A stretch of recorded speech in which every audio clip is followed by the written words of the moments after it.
Here's your daily Premier League news update and transfer window roundup with me, Harry Scarfe, football writer, football content creator and YouTuber. Thank you, Chris Callan, for this opportunity. Great to talk to you guys today, keeping you up to date with all the latest Premier League news. If you're new, like and subscribe. If you're unfamiliar with how it works around here, first part of this video is headlines. Second part of the video is dissecting them. This is recording late at night, so please bear with me if I do slip up on anything, and pull me up in the comments by all means. But let's get straight into it. Sky Sports News reports that Alexander Isak is training individually at his former club Real Sociedad's training facilities amid uncertainty over his Newcastle future. It's understood Newcastle are aware of Isak's whereabouts as he recovers from the minor thigh injury.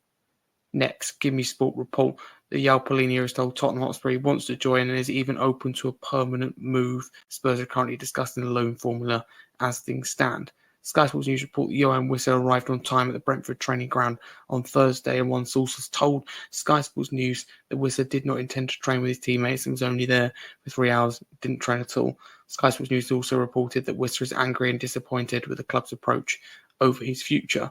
Lucas Paquetá has officially been cleared of misconduct charges made against him by the Football Association for alleged breaches. Fabrizio Romano reports that Alexander Isak keeps waiting for Liverpool, his only clear choice despite reports Al Hilal and more clubs. Personal terms never going to be an issue as choice has been made weeks ago. Isak is also aware of Liverpool preparing for a record bid if Newcastle will open doors to his sales.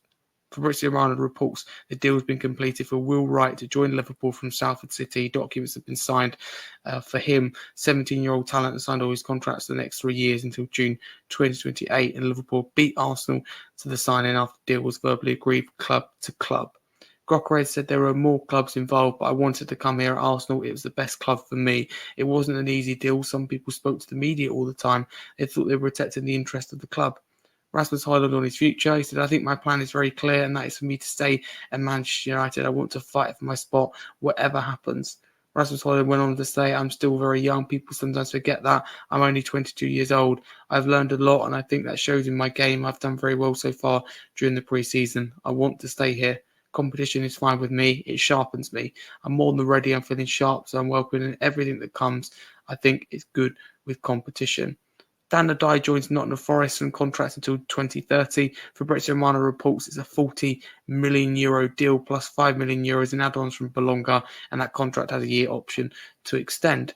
Fabrizio Romano reports that Manchester City and Nico O'Reilly have agreed on a new deal for the 20-year-old talent.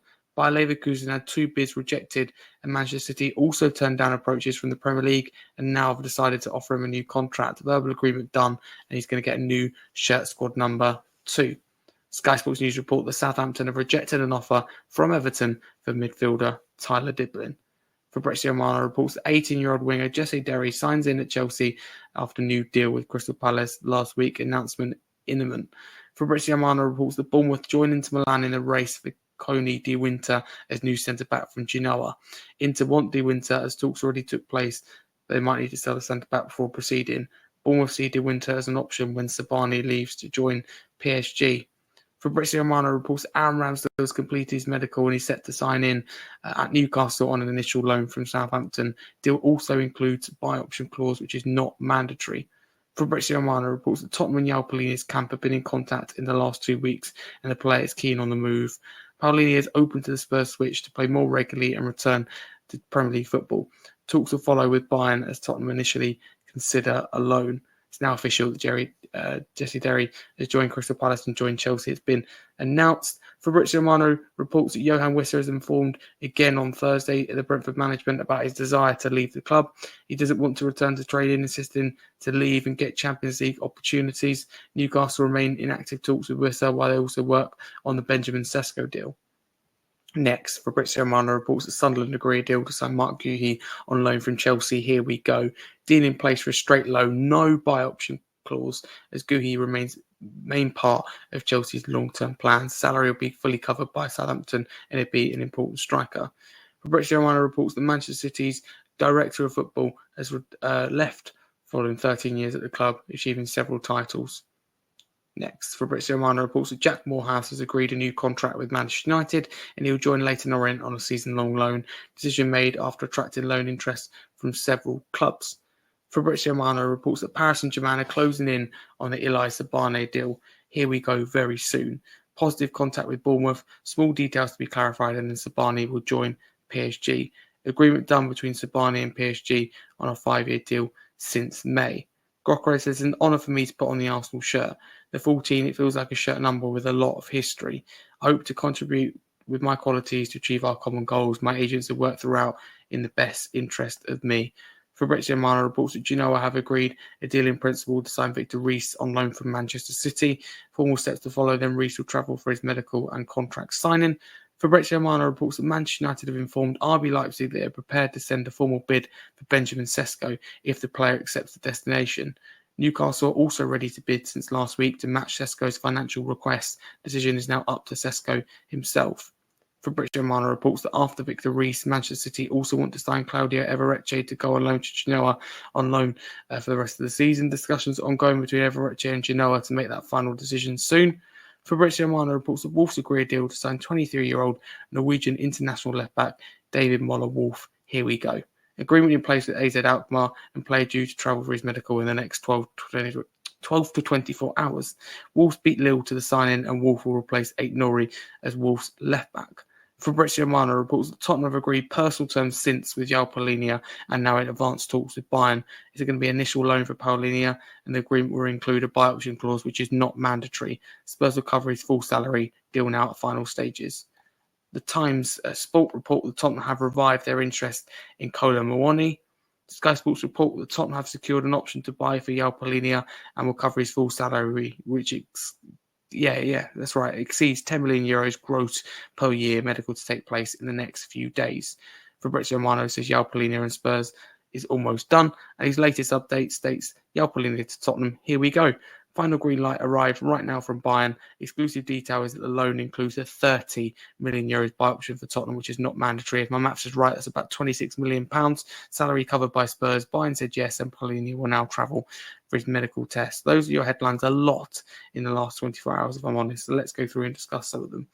So he's out training individually. He's nursing a minor thigh injury. I mean, it's increasingly likely, I think, that he does leave Newcastle, not involved in pre-season, training individually. And if Liverpool are prepared to come back with a bid, I mean, Liverpool could be scary fools this year. We talk about Arsenal having a good window, City having a good window, Chelsea having a good window. They really are super impressive. Arsenal, they're best in years. But Liverpool, just another level. And you wouldn't have thought they won a title. They're pushing on even more. Palhinha, interesting story for my club, Tottenham. I think would be the perfect fit.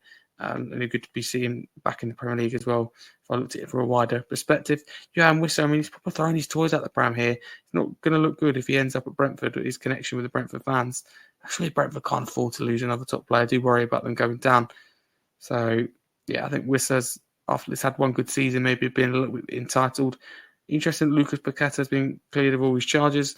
I didn't think that would be the case, so he has been. So, that's good for him, and we'll have to see what happens for his future. Interesting about the Will Wright situation. Don't know a lot about him, but I know he's talented, and I know the saga's been going on between Liverpool and Arsenal for ages, but Liverpool have got it done and beat Arsenal to it because I think Arsenal didn't agree personal terms with the player. Grockrey has made his debut today, and he's speaking really positively, but he come on and then subbed straight back off. Rasmus Højlund's been very open about his future, very bold, and saying that he's learnt a lot and thinks he's done very well, and saying that he's young and people forget that. Appreciate the honesty. Dan Adai with signing for Nottingham Forest. That is the statement. Signing to replace Alango from, say, 40 million euros is a lot. Big dramatic turn on the Nico O'Reilly story about him staying in Manchester City. It looked inevitable, didn't it? With the updates we've been doing in the last few days and weeks, that he'd leave Manchester City to go either to Leverkusen or in the Premier League, but that's not the case. Interesting that Everton are after midfielder Tyler Diblin of Southampton. That would be, talk about signs of intent, that would be for David Moyes in their pursuit potentially for a top half finish or Europe maybe. Southampton are going to probably reject him in the offers if they can, but reality is Tyler Diblin does deserve better. I know he's only young, but already deserves better than the Championship. Interesting about Aaron Ramsdale. I mean, I'm assuming he'll be the number 2 to Nick Pope. Or for competition with Pope and Dubravka, we'll have to see what that looks like. Mark Guéhi on loan from Sunderland. I mean, Sunderland getting business done, just a straight loan. Interesting to see how Man City's Bergestan, the director of football, leaving after 13 years, how much that will impact them. I'm sure he would have had a crucial role to play nonetheless. Elias Sabani looks like he's closing in on PSG. Fabrizio Romano's words are, here we go very soon. I mean, no surprise, Bournemouth can't turn down that level of money for someone actually not many people have heard of. I'm not saying he's not bad, or I'm not saying he's not good or anything, but he's not the most heard of Bournemouth defender.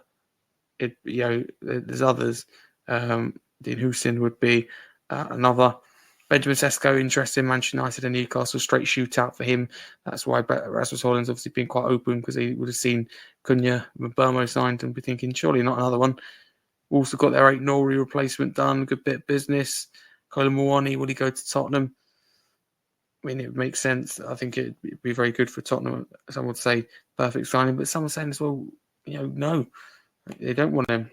So we'll have to see. But that is your daily Premier League news and opinions with me, Harry Scarfe. Thank you very much for watching. Absolutely shattered. So thank you for staying with me to the end. If you're new, please do like and subscribe. Follow Chris Cannon. If you want to follow my own stuff, that'd be greatly appreciated. At Harry Scarfe32 across all socials. I'm a football writer, football content creator, and YouTuber.